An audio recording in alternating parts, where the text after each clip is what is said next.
Hello friends, good morning. Welcome back to my channel দুষ্টু বুকানের আরেকটি new ব্লগে তোমাদের অনেক অনেক স্বাগত আর অনেক অনেক ভালোবাসা। আজকের সকালটা আমার শুরু হয়েছিল চাউমিন করা দিয়ে। সকালবেলা উঠেই কিন্তু আগে চাউমিনটা করে নিয়েছি, কারণ বুকানের আবদার ছিল যে সকালবেলা সে চাউমিন খেয়েই স্কুলে যাবে। চলে গেছে বুকান স্কুলে, আমার চাউমিনটা রয়েছে আর আমরা এখনও খাইনি, সকালের খাওয়া হয়নি, ঢাকা দিয়ে রেখে দিলাম।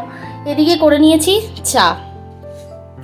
চা একটাই আছে, চিনি আছে অল্প একটু, আর একটাই একেবারেই নেই, কারণ হচ্ছে চিনি বাড়ন্ত। নিয়ে আসলাম চা। আর আজকে প্রতিদিনের মতন একই কথা বলবো, প্রচণ্ড গরম। আর এইদিকে দেখো এই কি পরিস্থিতি। একটু আগে পরিস্থিতিটা আরও খারাপ ছিল, কারণ হচ্ছে এই পুরো বিছনা কিন্তু নামানো ছিল। এখন তো তবু তোষকগুলো ওপরে উঠিয়ে রাখা রয়েছে। তবে এই বিছনা এইটা চেঞ্জ করতে গেলে খুবই অসুবিধা হয়। খাট হলে যেটা সমস্যা হয় না, কিন্তু এটাতে কিন্তু খুবই সমস্যা হয়। যাই হোক, এই এখন বালিশের কভার টভার এগুলো সব চেঞ্জ হবে, তার আগে চা খেয়ে নেব। আর যেটা বলেছি প্রচণ্ড গরম, সেটা দিন দিন বাড়ছে, কমছে না। তাহলে চলো চা খাই এরপরে। আর এই সমস্ত কাজকর্ম করতে হবে, রান্নাবান্না করতে হবে, অনেক কাজ। রান্নার জোগাড় আমি করে নিয়েছি। এখানে উচ্ছে কেটে নিয়েছি আর কেটে নিয়েছি কুমড়োগুলোকে ভাজবো আর উচ্ছেগুলোকে ডালে দেব। আজকে হচ্ছে উচ্ছে দিয়ে তেঁতুর ডাল হবে। এদিকে গ্যাসটা অন করে দিলাম আর কড়াইটা ভালো করে গরম হচ্ছে, আর আমি এদিকে কিন্তু ডালটাকে সেদ্ধ বসিয়ে দিয়েছি। অলরেডি ডালটা প্রায় সেদ্ধ হয়েই এসছে। আমি কিন্তু বন্ধ করে দেব, কারণ আমার ডালটা পরেও ফুটবে। এখন এই পরিস্থিতিতে কিন্তু বন্ধ করে দিলে একদমই কোনো অসুবিধা হবে না, গলেই গেছে ডালটা। আর এই সমস্ত করলাম, ঘরের সমস্ত কাজকর্ম হয়ে গেছে। এই যে ঘরটর একদম পরিষ্কার। আর উপরের থেকে মিনালরা দিয়ে গেছে তরমুজ, আমাদেরও দিয়েছিল, আমি আর রাখলাম না, কারণ আমরা এখনও ঠাকুরকে তরমুজ দেইনি, সেই জন্য কিন্তু আমরাও খাবো না, ঠাকুরকে না দিয়ে খাই না আমরা। আর ওদিকে সবজির মধ্যে রেখেছি বেগুন, লঙ্কা আর কুমড়ো। আর এই দিকে বিছনা গাঁথার তো অবস্থা দেখেইছিলে কীরকম হয়েছিল, তারপরে কিন্তু সেগুলিকে সুন্দর করে গুছিয়ে ফেলা হয়েছে।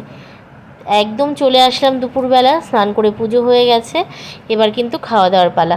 ওই যে আজকে একদমই সিম্পল মেনু, উচ্ছে দিয়ে তেঁতুর ডাল, সাথে বেগুনি আর রয়েছে কুমড়ো ভাজা। এই দিয়েই আজকে খাওয়া দাওয়াটা হবে। ওদিকে বুকানের বাবা খাচ্ছে, আর এটা হচ্ছে আমার থালা। আমি এখন এই ডালটা নিয়ে নেব, ডালটা দিয়ে খেয়ে নেব।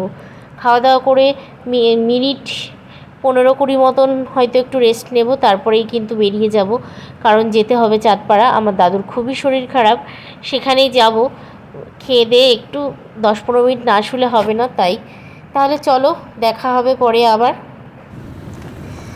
চলে আসলাম চাঁদপাড়ায় এসেছি, বেশ খানিকক্ষণ হয়েছে এসে, এখন ফিরেও যাচ্ছি। ওখানে আর কিছু দেখালাম না, আমার দাদুর শরীরটা খুবই খারাপ, সেই দাদুকে দেখে ফিরে যাচ্ছি। তখন ভাবলাম একটু ক্যামেরা করি।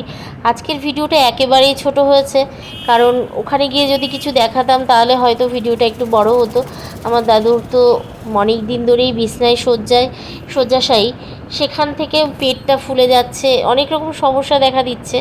ডাক্তার দেখানো হয়েছে, কালকে আলট্রাসোনোগ্রাফি করা হবে, আমরা একটু দেখতে গেছিলাম। যাই হোক, দেখে বাড়ি ফিরছি। বুকানকে রেখে এসেছি জবার কাছে, কারণ বুকানকে নিয়ে আসার মতন পরিস্থিতি ছিল না। আজকে হচ্ছে ঠাকুরনগরের স্নান, সেইখানে এখন রাস্তাঘাটে প্রচুর ভিড়। যেখানে আমাদের 45 মিনিট লাগে, সেখানে কিন্তু 1.5 ঘন্টার কাছাকাছি লেগে যায়। এই যে গাইঘাটা চলে এসেছি, আর এটা হচ্ছে গাইঘাটা থানা, তোমাদেরকে দেখিয়ে দিলাম। আমরা কিন্তু গাইঘাটা হয়ে খুব একটা যাতায়াত করি না, কারণ হচ্ছে আমরা ঠাকুরনগর ওই জামদানি হয়েই যাতায়াত করি, ওটা আমাদের সুবিধা হয়। কিন্তু আজকে কারণ হচ্ছে ওই রাস্তায় আজকে কোনো রকম ঢোকাই যাবে না, এত ভিড়, ওই রাস্তায় ঢোকা যাবে না। তবে কি এই রাস্তাও কিন্তু প্রচণ্ড ভিড়। আমাকে একটু দেখানোর চেষ্টা করছিলাম, কিন্তু সম্ভব হলো না, এত অন্ধকার রাস্তায়। আমি যখন আমার দিকে ফ্রন্ট ক্যামেরাটা ওপেন করলাম, তখন মনে হলো যত রকম অন্ধকার আছে সবই মনে হয় এদিকে চলে এসেছে। যাই হোক, আমরা এখন বাড়ি যাব।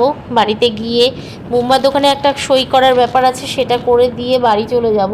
বাড়িতে গিয়ে আবার তোমাদের সাথে কথা হচ্ছে, আর বাড়িতে গিয়েই ভিডিওটা শেষ করে দেব, কারণ আজকে ছোট হয়েছে যখন ভিডিওটা ছোটই থাক, বড় করার আর দরকার নেই। এই যে আমাকে একটু সামান্য দেখা গেল, যাই হোক। এখন তাহলে আবার পরে দেখা হচ্ছে। দেখো বন্ধুরা, বাড়িতে চলে এসেছি, আর এখন বাজে প্রায় 9:30 মতন। আর এখনই ঢুকলাম, এখন আমার ড্রেস চেঞ্জ করবো। প্রচণ্ড গরম বাইরে, আর আজকে যেহেতু ঠাকুরনগরের স্নান ছিল, সেই কারণে কিন্তু প্রচুর ভিড় রাস্তাঘাটে, আর ওই জন্য দেরিও হচ্ছে, যেতেও দেরি হয়েছে, আসতেও যে দেরি হচ্ছে। তারপরে মোমবার দোকানে একটু কাজ ছিল, কাজটা মিটিয়ে বাড়ি আসলাম। আর বুকানকে তো রেখে গেছিলাম, বুকান বাড়িতে রয়েছে, জবাটা ছিল ওইদিকে বাইরে রয়েছে। আজকে আমাদের বাড়িতে খেলাও রয়েছে। ভিডিও খুব গরম লাগছে, এবার ড্রেস চেঞ্জ করে একটুখানি ফ্রেশ হব। তাহলে বন্ধুরা চলো, আজকের মতো ভিডিওটা এখানে শেষ করছি। দেখা হবে নতুন আরেকটা ভিডিওর সঙ্গে। সকলে খুব ভালো থেকো, সুস্থ থেকো, সাবধানে থেকো, আমার ভিডিওগুলো দেখতে থেকো। যদি ভালো লাগে লাইক, কমেন্ট, শেয়ার আর সাবস্ক্রাইব করে দিও। তাহলে বন্ধুরা টাটা, গুড নাইট, আবার দেখা হবে নতুন আরেকটা ভিডিও নিয়ে।